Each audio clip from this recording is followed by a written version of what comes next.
What's up, everyone? It's your boy Scott. Welcome to the Scott Reports. Today we're here to talk about Goblin Slayer episode 6, and just in case you forgot, Goblin Slayer does not care about what you're talking about. He don't care about anything you gotta say. Legendary sword heroes, sword maidens, it don't matter. If you ain't talking about goblins, he ain't wasting his time with you. And we got that in tenfold with this episode. This week takes us to Watertown to meet the Sword Maiden, who summoned Slayer to get that bag because, you know, he told everybody else that, you know, I'm going to this town to go slay some goblins and you can come with me if you want. There's a bag of gold in it for you if you decide to come.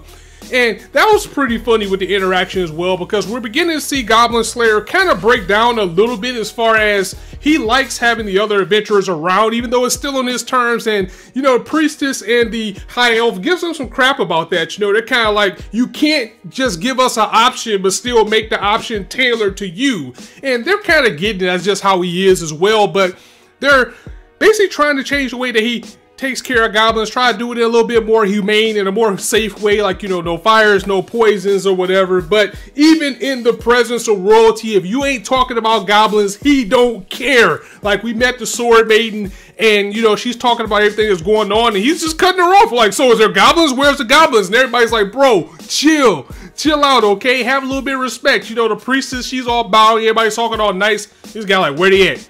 Where the goblins, so I can get my bag and I can go home. It's actually kind of funny, but it was interesting. Again, we went to Watertown, and basically what's going on is the Sword Maiden tells them that goblins are starting to attack people within the town, and this is like a heavy sanctioned town, a heavy guarded town, so it's speculated that they're coming from underground and doing this. And Goblin Slayer, because of his expertise, has been tasked to do this mission, because even in like the other cities and the people of higher power, the politics, the government, the people that be, they don't want anything to do with goblins either. They're kind of like, we got to deal with this demon lord, so last thing we want to deal with is some damn goblins right now. This is beneath us. So with Goblin Slayer's expertise at slaying the goblins, his reputation has preceded him, because, you know, people are writing songs about him and, you know, people want to see if the legend is true. So that's why he's here. We got a little bit of backstory on the Sword Maiden. Not as much backstory as I wanted, but, you know, they kind of said that she is now in this position of power. She was a gold level adventurer. I believe it said she was the second highest. I really like her design. You know, she looks awesome. She has like this big sword. She has a blindfold.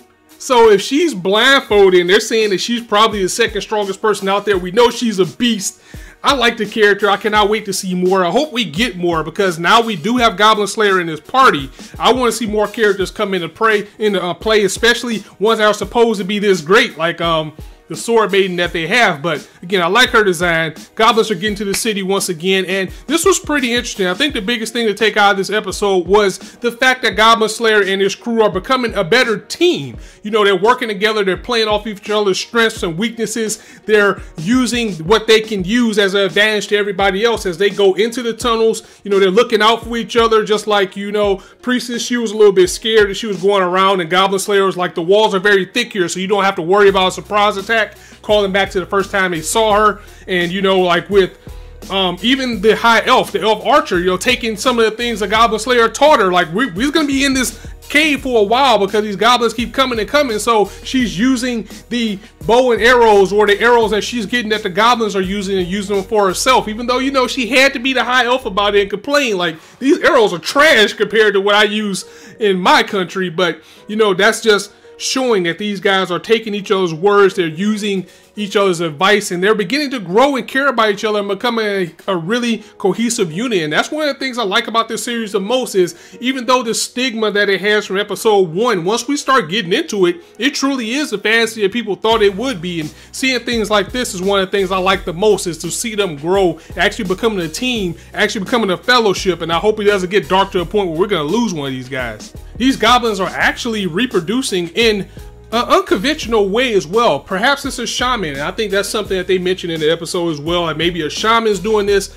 Either ways, these guys are coming in big numbers, and numbers that they shouldn't have. And we got to see Goblin Slayer's expertise of him saying that these goblins are stupid, but they're not idiots, if that makes any sense, by saying that they learn and learn and they grow and grow, because we actually got to see something different this episode. We saw something that they call a swamp monster, which was really just a big ass alligator. And Goblin Slayer was like, you know, these goblins they know that adventurers use light. So they took their little torch and they put it on the swamp monster that attracted goblins. And they just used the swamp monster to take them out. And we also got, you know, some good action sequences as well. You know, seeing everybody take the goblins out using their abilities, their advantages, their protection spells. And the dwarf, he comes in clutch moments. He really does, because when he used that stone spell again to break the boat, that was a pretty good plan for them to have. You know, Goblin Slayer was just like, just throw them into the water. So he was like, let's just put them all into the water. So the strategy's coming into play.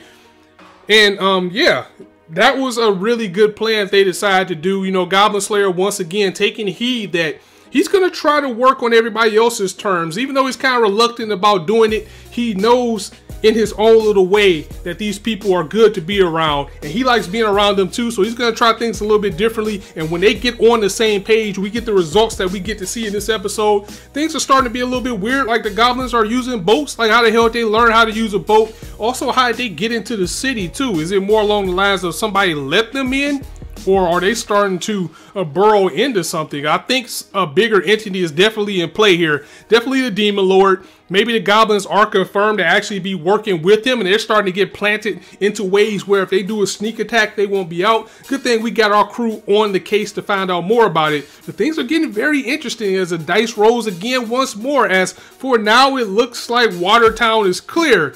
But we need to get to the bottom of where these goblins are. At the end of the episode, we did see that something is actually making these goblins, whether it be spell or some type of other twisted way. Who knows where this story can go. I'm interested to see what's going to happen next week. Some of the manga readers have been telling me that they did shift the arc around, like they put this arc first so we can have a bigger battle near the end. That actually makes me more excited. So let me know what you thought of this episode and the video in the comments below. I'm going to go ahead and get up out of here, guys. So if you liked the video, go ahead and drop it a like. And if you want to hear more, go ahead and hit that subscribe button, as there's not a shortage of content for you to indulge on this channel. Be sure to hit that bell so you know whenever I go live, drop a video, or what have you. And as I always say, you guys can be anywhere on YouTube right now, but you chose to listen to me. I really appreciate that, so thanks for stopping by. On that note, it's your boy Scott signing out. See you soon.